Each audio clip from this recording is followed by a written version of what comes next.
I'm Dr. Kristen Mudrack, and today's devotional is entitled, I Didn't Know That This Was the Last Time. After the announcement that we were finishing the semester online, I started seeing seniors on social media posting about how they didn't know that before spring break was the last time that they would walk up Sutton Hill or play an ultimate frisbee game. How they didn't know that that was the last time that they got to do a midnight round of cookout or hang out with their sweet mates at Milligan. Maybe you find yourself feeling similarly. I didn't know this was the last time I'd get to, you fill in the blank. COVID-19 has changed things. It has dramatically altered the way we are living. So my question for you today is this: how are you going to let this current crisis change you? You can't come out of this unchanged in some way. Are you going to allow it to change you for the better? Or are you going to just go back to the status quo? You're normal, and forget this ever happened. The disciples didn't know that as they gathered in the upper room that this was the Last Supper. They didn't know that when they prayed with Jesus in the garden that this was the last time they would pray together with him before the resurrection.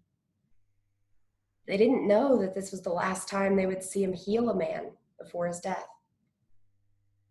They didn't know. Do you think they would have done something differently if they had known?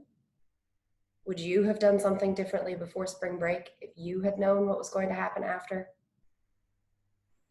How is this current crisis going to change you?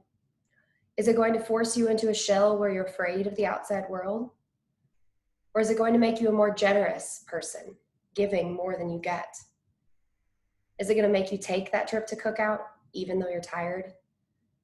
Is it going to make you appreciate face-to-face classes and being able to traipse up to your professor's office? How is it going to change you? Jesus had just ridden into Jerusalem on the back of a donkey, with the crowd singing, "Blessed is he who comes in the name of the Lord."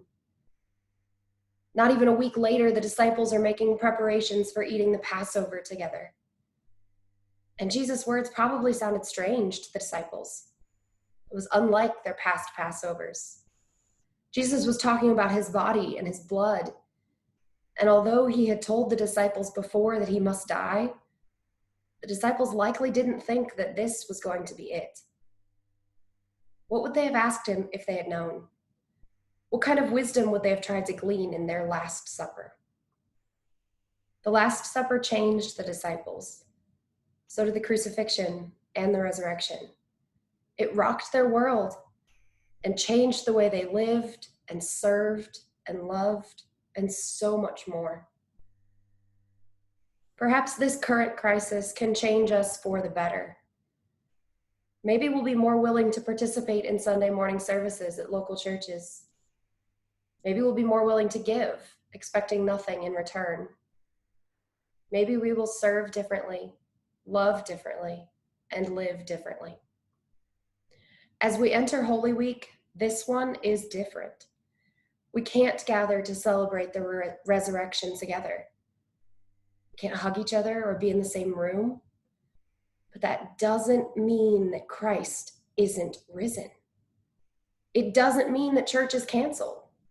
The church is spread out, meeting in homes and gathering with family. The church is serving, loving, and leading from a distance. The church is alive, and so is Jesus Christ. Thanks be to God.